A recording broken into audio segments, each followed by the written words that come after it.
بسم الله الرحمن الرحيم تبارك الذي بيده الملك وهو على كل شيء قدير الذي خلق الموت والحياة ليبلوكم أيكم أحسن عملا وهو العزيز الغفور الذي خلق 7 سماوات طباقا ما ترى في خلق الرحمن من تفاوت فارجع البصر هل ترى من فطور ثم ارجع البصر كرتين ينقلب إليك البصر خاسئا وهو حسير ولقد زينا السماء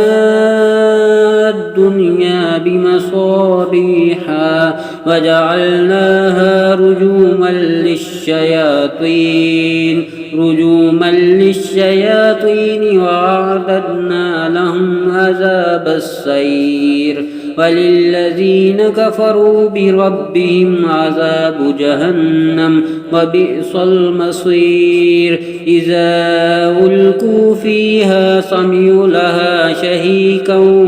وهي تفور تكاد تميز من الغيظ كلما ألقي فيها فوج سألهم خزنتها ألم يأتكم نذير قالوا بلى قد جاءنا نذير فكذبنا وقلنا ما نزل الله من شيء إن أنتم إلا في ضلال كبير وقالوا لو كنا نسمع أو نعقل ما كنا في أصحاب السعير فاعترفوا بذنبهم فسحقا لأصحاب السعير إن الذين يخشون ربهم بالغيب لهم مغفرة وأجر كبير وأسروا قولكم أو اجهروا به إنه عليم بذات الصدور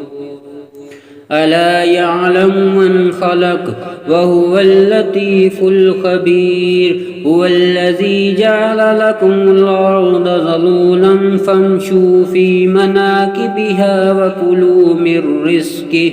وإليه النشور أأمنتم من في السماء أن يخسف بكم الأرض فإذا هي تمور أم أمنتم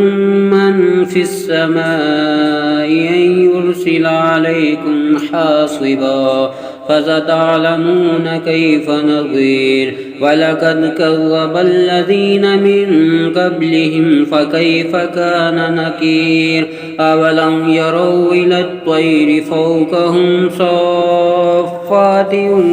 ويقبض ما يمسكهن إلا الرحمن إنه بكل شيء بصير أمن هذا الذي هو جند لكم ينصركم من دون الرحمن إن الكافرون إلا في غرور أمن هذا الذي يرزقكم إن أمسك رزقه بل لجوا في عتو ونفور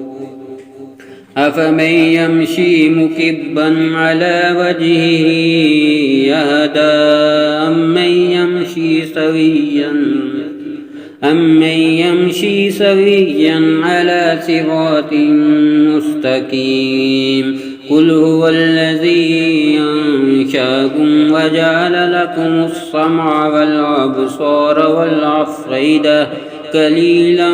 ما تشكرون قل هو الذي ذراكم في الأرض وإليه تحشرون ويقولون متى هذا الوعد إن كنتم صادقين قل إنما العلم عند الله وإنما أنا نذير مبين فلما رأوه زلفة سيئت وجوه الذين كفروا وقيل هذا الذي كنتم به تدعون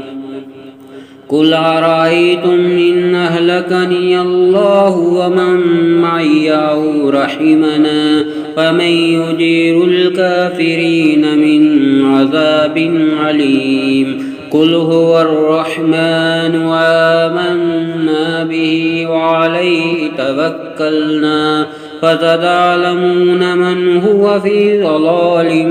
مبين قل أرأيتم إن أصبح ماؤكم غورا فمن يأتكم بماء معين